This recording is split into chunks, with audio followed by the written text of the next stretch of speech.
दोस्तों, आज की इस कहानी से आप 4 ऐसे तरीके सीखोगे, जिससे आप आसानी से पता कर सकते हो कि सामने वाला आपके बारे में क्या सोच रहा है। रवि एक छोटे से गांव का रहने वाला था। उसका जीवन सरल और खुशहाल था, लेकिन वह हमेशा से एक गहरे रहस्य को सुलझाने की इच्छा रखता था। गांव में एक पुराना खंडहर था, जिसके बारे में कहा जाता था कि वहां एक महान विद्वान का खजाना छिपा हुआ है। किसी ने भी अब तक उस खजाने का पता नहीं लगाया था। रवि ने ठान लिया कि वह इस रहस्य का पर्दा उठाएगा। उसने अपनी यात्रा की तैयारी की और खंडहर की ओर बढ़ चला। खंडहर के रास्ते में उसे गांव के बुजुर्ग रामू काका मिले, जिन्होंने रवि को एक चेतावनी दी। बेटा, उस खंडहर में कई लोग गए, लेकिन कोई लौटकर नहीं आया। तुम्हें सावधान रहना होगा। रवि ने निश्चय किया कि वह रामू काका की सलाह को ध्यान में रखेगा और अपनी बुद्धिमानी से काम लेगा। खंडहर में प्रवेश करते ही उसे वहां की दीवारों पर कुछ अजीबोगरीब चित्र और संकेत मिले। उसने उन संकेतों का मतलब निकालने की कोशिश की, लेकिन वह असमर्थ रहा। खंडहर के अंदर गहराई में जाने पर रवि को एक किताब मिली। किताब पर धूल की मोटी परत थी, लेकिन जब उसने उसे साफ किया तो पाया कि यह एक प्राचीन मनोवैज्ञानिक ग्रंथ था।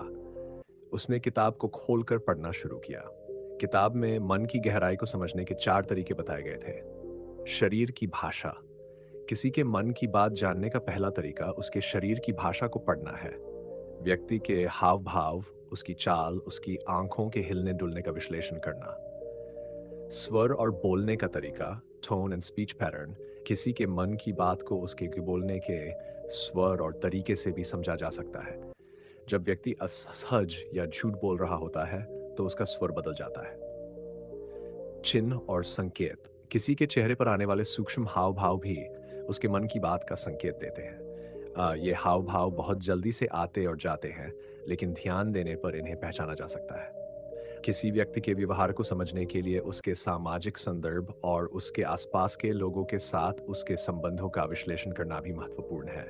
रवि ने इन 4 तरीकों को ध्यान में रखते हुए खंडहर की पड़ताल शुरू की। उसे धीरे धीरे इन संकेतों का मतलब समझ में आने लगा। उसने देखा कि खंडहर में हर दीवार पर कुछ चित्र और प्रतीक बने हुए। उसने मनोवैज्ञानिक तरीकों का उपयोग करते हुए उन चित्रों को पढ़ने की कोशिश की। उसे एक दीवार पर एक विशिष्ट चिन्ह मिला जो बाकी सभी से अलग था। उसने उस चिन्ह के पास जाकर ध्यान से देखा और पाया कि यह एक गुप्त द्वार का संकेत था। उसने उस द्वार को खोला और भीतर प्रवेश किया। अंदर एक गुफा थी, जिसमें एक प्राचीन मूर्ति रखी हुई थी। मूर्ति के पास एक छोटी सी तिजोरी थी। रवि ने तिजोरी को खोला और उसमें से एक पुराना पत्र निकाला। पत्र में लिखा था, जो भी इस खजाने तक पहुंचेगा उसे इसे केवल अपने ज्ञान और बुद्धिमानी के लिए उपयोग करना चाहिए। यह खजाना न केवल सोने और चांदी का है, बल्कि यह जान का भी खजाना है। रवि ने तिजोरी में रखे खजाने को देखा और समझा कि असली खजाना ज्ञान ही है। उसने उस खजाने को अपने साथ नहीं लिया, बल्कि उस जान को अपने जीवन में उपयोग करने का संकल्प लिया। गांव लौटकर उसने अपनी कहानी सभी को सुनाई और मनोवैज्ञानिक तरीकों की शिक्षा दी। गांव के लोग उसकी बुद्धिमानी और जान से प्रभावित हुए और उन्होंने भी उन मनोवैज्ञानिक तरीकों को अपने जीवन में अपनाना शुरू किया।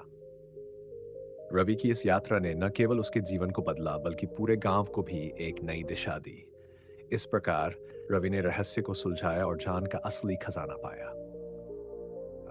दोस्तों, अगर आपको ये कहानी पसंद आई और आपको इससे कुछ नया सीखने को मिला तो वीडियो को लाइक और चैनल को सब्सक्राइब जरूर करें।